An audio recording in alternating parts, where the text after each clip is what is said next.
Ya, silakan. Tahapan penyelenggaraan pemilihan kepala daerah di Kota Palembang akan segera dimulai pada bulan Agustus nanti. Sesuai dengan jadwal, pengumuman pendaftaran pasangan calon wali kota dan wakil wali kota Palembang akan dilakukan pada tanggal 24 Agustus mendatang.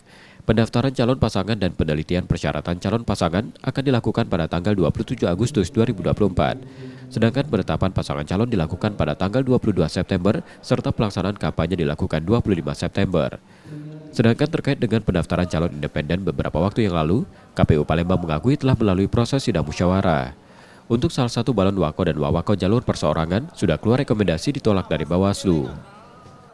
Kalau kemarin independen, ya, kami sudah melalui proses sidang musyawarah baik itu tertutup maupun terbuka. Kemarin kan untuk salah satu bakal calon wali kota dan wakil wali kota jalur perseorangan itu sudah keluar surat rekomendasi dari Bawaslu Kota Palembang bahwasanya itu ditolak.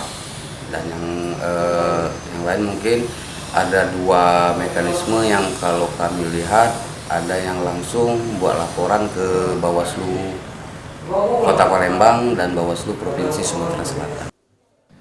Pelaksanaan pemungutan suara pada pemilihan wali kota dan wakil wali kota Palembang akan dilakukan pada tanggal 27 November 2024. Nur Muhammad, Kompas TV, Palembang, Sumatera Selatan.